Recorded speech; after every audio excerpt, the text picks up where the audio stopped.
In the last topic, we stepped into the ladder of inference and we had a look around, looked at the meanings, and we start looking at the meanings, we then give ourselves a bit of a chance to change the meaning, to change the feeling, to question our assumptions. And if you watch This Is Water, it really amplifies the importance of applying freedom in how we choose what we think and how we think. Now, if we don't give ourselves this freedom around our thinking, we could be prisoner to our thoughts. We could be stuck in the same thinking processes every day, which creates the same reality every day and the same worldview every day. And if that reality and that worldview are not conducive to our healthier well-being, we could be stuck in the same feelings every day. So for me, when I apply freedom of choice around my thinking, what I'm really doing is I'm starting to take accountability for my own well-being. Now, in this topic, I would like to explore some common stories we tell ourselves which can impact on our well-being, and then I'll guide you through a process to begin detaching from the inner voices that tell us these stories. These are all detailed in workbook 3 under exercise 3. Now, thoughts are harmless unless we believe them, and this belief in them creates attachment to these thoughts, and this attachment creates the discontent. Now, the way to detach from thought is to therefore stop believing in them. Remember, our initial thoughts are not always true. Detachment from thought requires that we question and break this belief in these stories. Now, in workbook 3, exercise 3, you are provided with a list of 18 common inner voices with some examples of stories that they tell us. So let's take a quick look at some of them.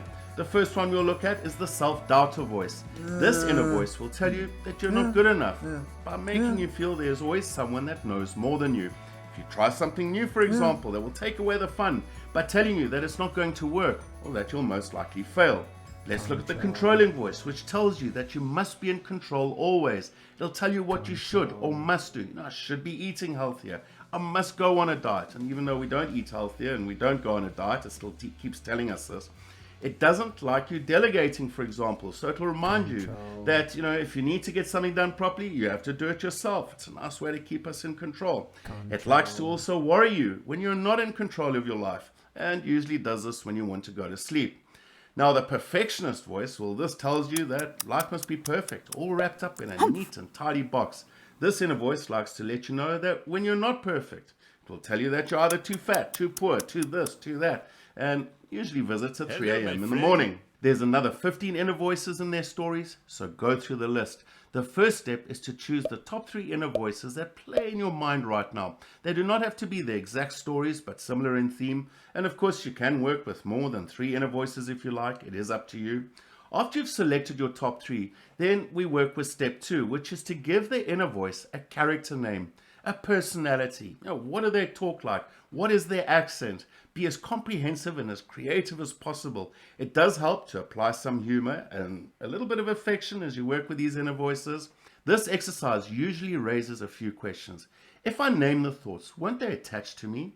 Well, no. By simply naming the thought and giving it a character, we are detaching ourselves from it. It's no longer who we are, but simply a character that steps into our mind, like a guest arriving at a guest house. They are welcome to arrive, but they're also welcome to leave. They are simply a thought, nothing more. So let's look at an example using one of my inner voices. I have worked on this before for myself, and I'll share with you one of my inner voices, my perfectionist voice. This is Pris the perfectionist.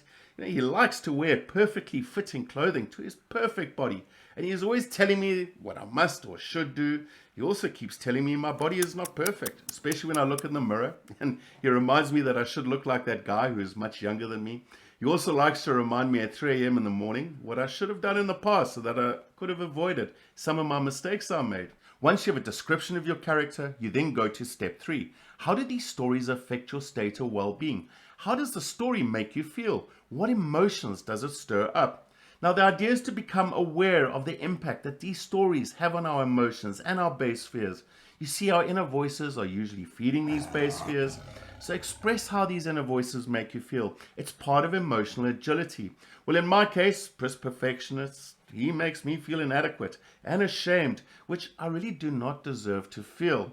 Okay, now that we understand how the character affects our emotions and how we feel about ourselves, the next step is to then question the validity of these stories so as to weaken our belief in them.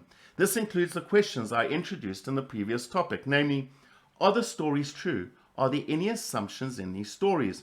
Well, in my case, I looked at my perfectionist voice and, is it true?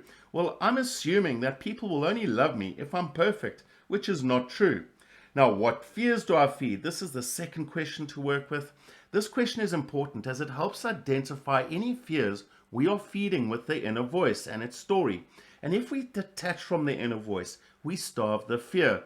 Now, when it comes to old Chris the perfectionist, well, he feeds the fears of inadequacy, my fear of self-worth, as well as my fear of loss of control. Now, who or what would I be without the story? As we look at this question, we consider how the inner voice robs us of our inner power and makes us smaller than what we are. If I did not have the story in my head, I would feel a lot less inadequate and more confident, and ultimately I would also feel less anxious trying to be perfect for everyone. In short, I would accept myself. Now, the last question to look at is, what other story could I tell myself? As we look at this question, we consider a different perspective. This is where we change the meaning to change the feeling. I personally have reminded myself daily that I am good enough and that my good is better and my better is blessed. Now, this is where you have to be aware of the one inner voice I have not included in the list, which lurks in the shadows and sneaks up as you reflect on this last question. As I say I am good enough around the perfectionist voice, this little saboteur can quickly say, "Yeah, right, you wish you were good enough," or "Who do you think you are?" Notice the saboteur. It's another inner voice which is trying to keep the other inner voices alive and well. You may also want to include the saboteur as part of your exercise if you hear it. Now, exercise 3 in workbook 3 provides you with some very detailed steps and guidelines that we've just discussed, and please work with it immediately after this lesson while it's still fresh in your mind. And also feel free to share your inner voices with us, because as we all share, we realize we're not the only one with those inner voices. Now, in the next topic, we're going to explore how we can let go of thought through meditation. So I'll share some of the reasons why meditation is so powerful, and then we'll be providing you with a meditation exercise. Now, as we finish off, I leave you with a wonderful quote by George Bernard Shaw. "Progress is impossible without change, and those who cannot change their mind cannot change anything." So I will see you in the next topic, and until then, take care and stay aware.